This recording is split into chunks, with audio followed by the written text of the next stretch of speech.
Bab 29, Barakallah, udah Pak Ustadz. Tiba-tiba Sifa menyingkirkan kepala Ilham dengan tangannya hingga Ilham terkekeh. Segera Ilham merapihkan baju Sifa, menutup kembali resleting yang ia buka, mengulas senyuman. Makanya jangan ganggu singa tidur. Iya maaf deh, abisnya mas kepingin, kapan adek mau kasih lagi? Kalau aku lagi pingin ya, mas, lo harusnya kan pas mas lagi pingin. Kalau nunggu adek pingin, kapan mainnya? Keburu lumutan. Kalau mood aku lagi bagus lah. Udah deh, mas tidur. Besok biar nggak kesiangan tahajud. Kalau saya nggak bangunin, mana iya kamu sholat tahajud, dek? Sifa memilih tidur sedangkan Ilham pun memilih menderes Al-Quran dan maknanya karena besok harus menyampaikan materi. Ilham selalu meluangkan waktu untuk menderes agar ketika menyampaikan bisa baik dan benar. Usai menderes Al-Quran, Ilham merasa mengantuk dan menyusul Sifa untuk tidur, memandangi gadis yang begitu ia sayangi. Saya yakin lain kali kamu bisa menerima kehadiran saya, dek. Percayalah apa yang saya lakukan karena rasa cinta yang begitu besar untukmu. Dek, batin Ilham kemudian mencium kening Sifa. Esoknya tepat pukul 2:30 pagi. Seperti biasanya Ilham sudah stay untuk membangunkan Sifa. Ilham sengaja hendak mengerjai gadisnya saat ini, membuat lampu jujukan mati semua. Adek bangun, Sifa bingung ketika bangun seluruh ruangan gelap gulita, sehingga meraba-raba ranjang mencari keberadaan Ilham. Mas, di mana? Kok mati lampu? Mas Ilham, jangan rese. Iya, panggil Sifa namun tak ada sahutan Ilham sehingga Sifa kepayahan menuju ke toilet. Tuh, Pak Tua ngeselin kemana? Deh, suasana begitu horor dan mencekam, kesunyian begitu mendominasinya, ketika di sepertiga malam, namun anehnya ketika mengintip keluar lampu tak mati sama sekali. Apa semua ini ulah suaminya? Sifa yang sudah parno dan ketakutan segera meraih lampu darurat, sehingga ketika gadis itu menyalakan lampu, tampak kain putih yang membuatnya ketakutan bukan kepalang, sehingga gegas ditariknya tubuh itu dan hampir saja Sifa membanting tubuh Ilham yang kini sudah ia kunci. Dek, ini saya dek, jangan dibanting. Dek, pinta Ilham yang untungnya belum kena banting oleh istrinya. Mas, Ilham. Sehingga Ilham membuka kain putihnya. Sifa sangat geram sehingga mencubit perut Ilham kuat-kuat. Pak Tua rese, ampun dek sakit, mas akan nyalakan lampu. Dek, ucap Ilham sehingga menyalakan lampu membuka kain putih dan ternyata dirinya sudah siap untuk sholat tahajud. Hei, makanya jangan ngerjain aku, kamu bisa bela diri, dek. Bisa, aku sempat jadi guru selama setahun terus keluar. Oh guru ya, Masya Allah. Ilham menelan selaiva kasar, pantas saja sempat dengar cerita jika Linda sempat dibanting olehnya. Rupanya itu bukan isapan jempol semata. Ya udah, dek, ayo sholat tahajud, ajak Ilham sehingga Sifa pun bersuci dahulu dan Ilham menunggunya di ranjang. Tak lama setelah siap, Siga malah tertegun melihat Ilham tengah menulis sesuatu. Apaan itu mas? Ini catatan kerajinan sholat tahajud, bagi para santri, dek. Apa? Jadi ada catatannya juga gitu? Alangkah ribetnya, keluh Sifa. Ada maksudnya kan mas selama ini bangunin adek, karena ini bagian dari penilaian. Saat ini tiap pesantren sudah menertibkan sholat tahajud dimanapun, dek. Oke.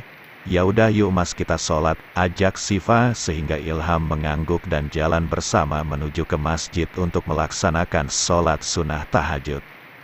Hawa malam yang syahdu menambah rasa kantuk makin menjelma, namun kedua insan yang hendak menghadap Allah itu dibarengi dengan iringan santri lain dan para pengajar tetap melaksanakan sholat tahajud dengan khusyuk. Seorang gadis nakal yang diam-diam selalu menitihkan air mata di tiap doa yang ia panjatkan.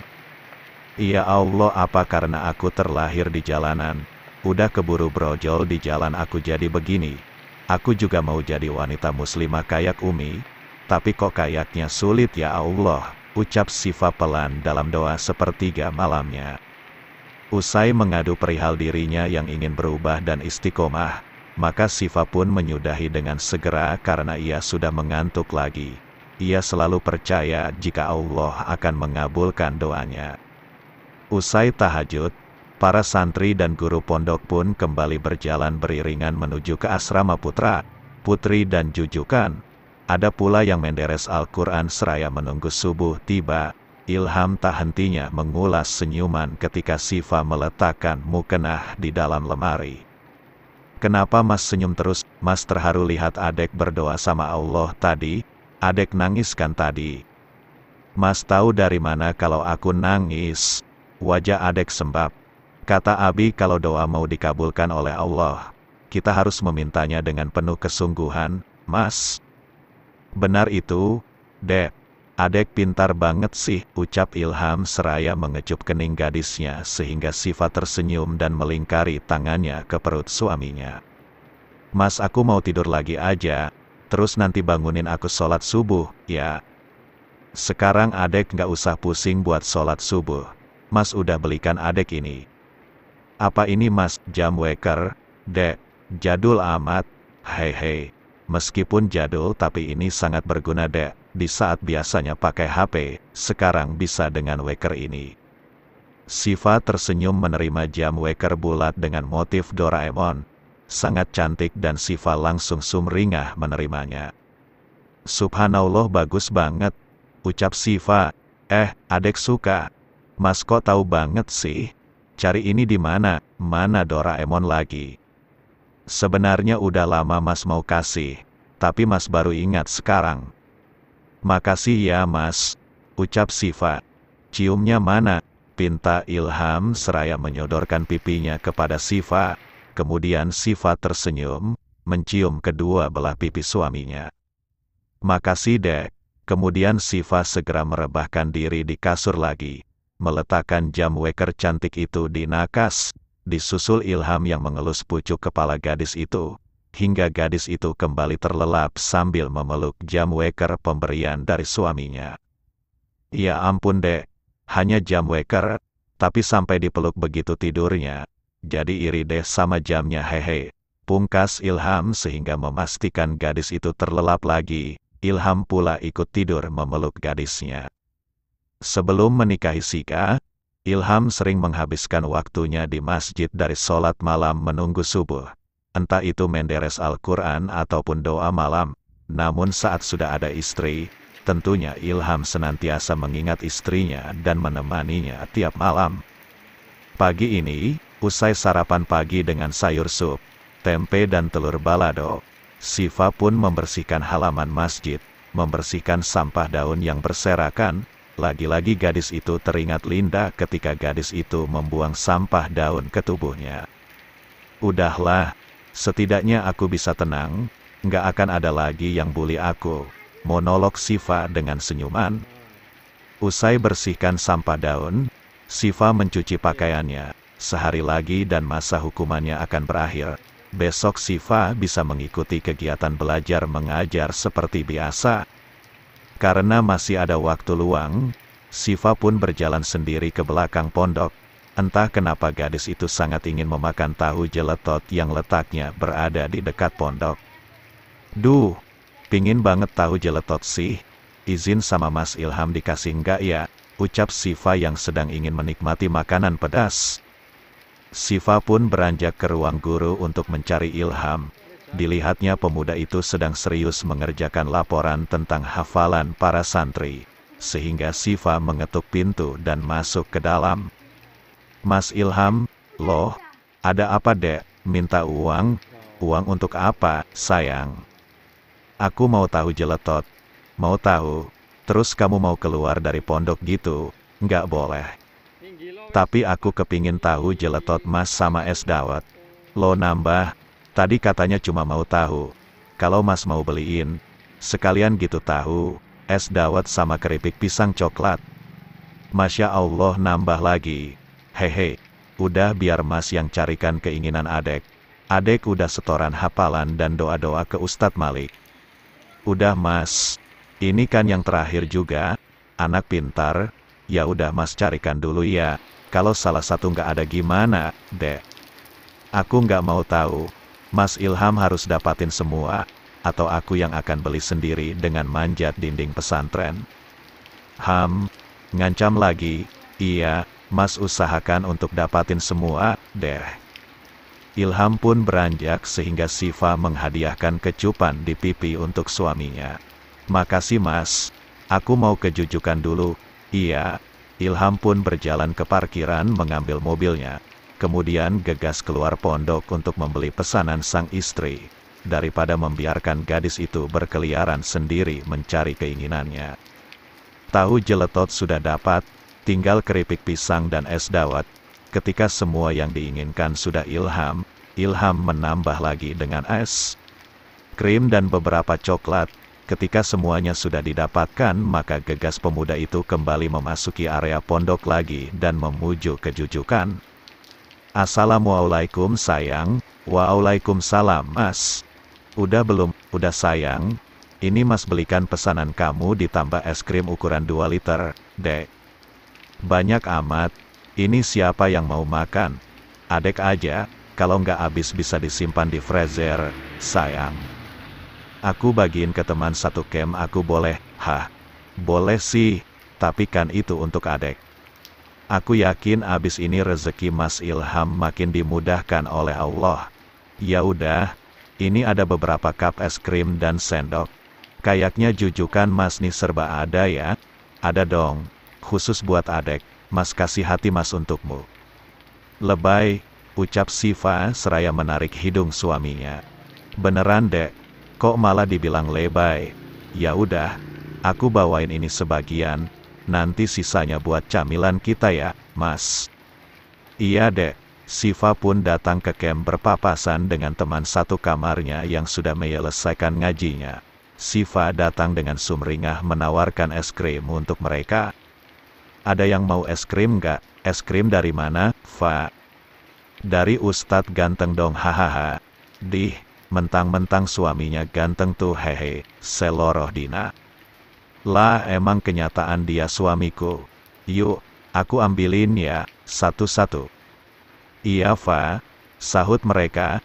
Dina membantu Siva memberikan 1 cup es krim berukuran 50 ml dan membagikan pada teman-temannya. Setelah menikmati es krim bersama Siva dan mengejar materi yang tertinggal, dengan minta mangkulan dari Dina, skor 1 minggu memang cukup merepotkannya karena harus kelimpungan kejar materi yang tertinggal, berharap setelah ini, Siva tak kena hukuman lagi. Tapi kalau Siva hilaf lagi bagaimana? Setelah membagikan es krim dalam cup, Siva kembali kejujukan lagi. Tak lama kemudian, Ilham pun menyusul setelah memberikan materi, karena hendak melaksanakan sholat zuhur berjamaah. Setelah itu Ilham kembali kejujukan lagi. Ilham hendak memberikan sebuah kado kecil juga karena ternyata gadis itu berulang tahun hari ini. Dek, adek ingat nggak sekarang hari apa? Hari Selasa. Tanggal berapa? Tanggal 27 kayaknya. Apa adek nggak ingat? Ada apa hari ini? Apa sih, hari ini ya? Nggak ada apa-apa. Mas kok tahu? Siva baru saja mengingatnya. Kamu kok nggak ingat? Lupa aku mah, sibuk ngurus pelajaran. Barakallah fi umrik sayang. Maaf mas nggak bisa kasih apa-apa. Malah kamu yang peka minta beliin tahu jeletot sama es dawet, ya? Tapi beneran aku baru ingat.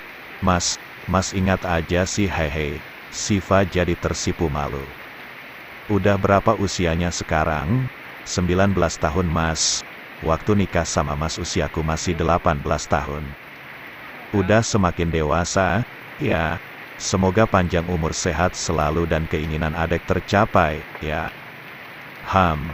Aku dulu punya keinginan mau nikah sama bad boy ganteng. Ucap Nasya sehingga Ilham tersenyum kecut. Oh, terus, ternyata jodohnya malah Ustadz ya. Itu berarti Allah tahu apa yang aku butuhkan mas. Bukan bad boy tapi soft boy. makanya Allah kirimkan Mas Ilham untukku. Tapi kan adek nggak suka sama Mas, aslinya kan? Suka kok, sayang juga, cinta juga. Adek mengatakan ini untuk menyenangkan hati Mas aja kan? Sayang sama cinta sejauh ini, aku usahakan biar bisa sepenuh hati. Alhamdulillah, ucap Ilham seraya memeluk gadisnya dengan erat. Jika adek butuh sesuatu jangan sungkan untuk mengatakan sama Mas ya dek. Jika saya mampu, saya akan melakukannya untukmu, dek. Makasih Mas Ilham, sama-sama sayang. Setelah itu Syifa memutuskan untuk memakan camilan yang ada.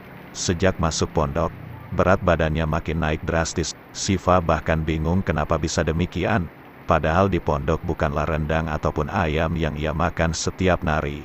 Namun telur, ayam itu pun seminggu sekali. Kadang seminggu itu hanya telur saja atau tahu tempe dan sambal disertai sayur asam. Mas hari ini kosong gak? Kosong dek. Emang kenapa? Mangkulin aku mau. Kitabul Adab, Mas. Sekarang lagi mengkaji Kitabul Adab kan, sayang? Iya Mas. Ada beberapa makna yang kosong. Aku ketinggalan waktu Mas sampein kecepatan. Ya udah, kita mangkul dulu sambil nunggu sholat ya. Iya Mas. Setelah mangkulan, maka Syifa minta tolong lagi untuk mengajarkan menyampaikan materi. Karena gadis itu tak ingin ditertawakan lagi ketika materinya datang. Sama ajarin aku cara menyampaikan Al-Quran sama hadis Mas. Kemarin katanya ada yang malu karena abis mangkul malah diketawain sampai kabur dari pondok. Mas mah coba ada di posisi aku paling sebel tahu diketawain. Iya Mas paham kok, ya udah buka kitabnya. Halaman berapa yang ketinggalan? Halaman 10 Mas. Oke, Mas akan menyampaikan makna dan keterangan kamu simak dengan baik ya. Iya sayangku, sahut Syifa seraya terkekeh. Hilih, sanggah Ilham sehingga Syifa hanya tersenyum.